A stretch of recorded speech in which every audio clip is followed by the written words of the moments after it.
You see, as heaven gets bigger, our problems grow smaller. That's how Jesus handled his Friday.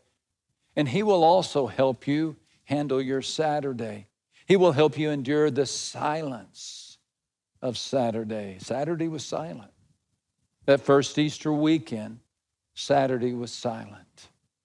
Jesus was silent on Saturday. He spoke much on Friday, but on Saturday, he was silent. The cadaver of Christ was as mute as the grave that protected it. God was silent. He made himself heard on Friday. He tore the curtain of the temple. He opened the graves of the dead. He rocked the earth. He blocked the sun, sacrificed the Son of heaven. Earth heard much of God on Friday, but nothing on Saturday. Jesus was silent. God was silent. Saturday was silent. You know, Easter weekends, anytime we discuss Easter weekend, we skip Saturday.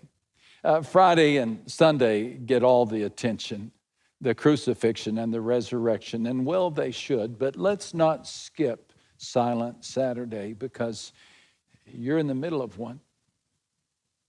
You're in the middle of one. The problem has begun, but the solution has yet to arrive, and you're stuck right here on this Silent Saturday. And you've been talking to God. You've talked to God about your health, about your friend, about your job, about your future. So far, no answer. It's a Silent Saturday. And you wonder, is God angry? Did I disappoint him?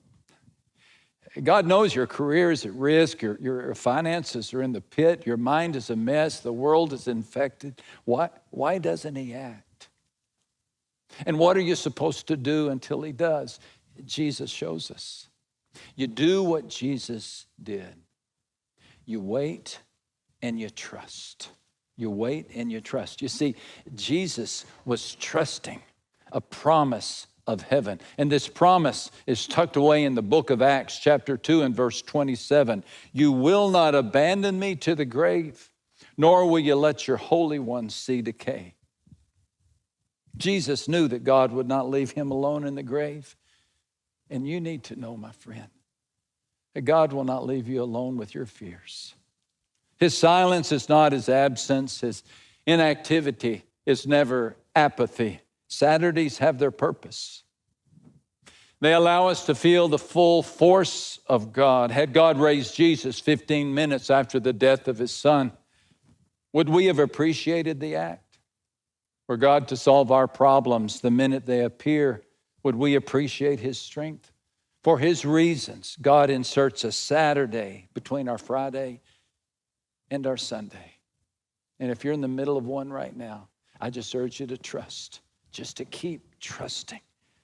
Before you know it, God will help you endure the silence of this Saturday, and you will find a celebration on Sunday.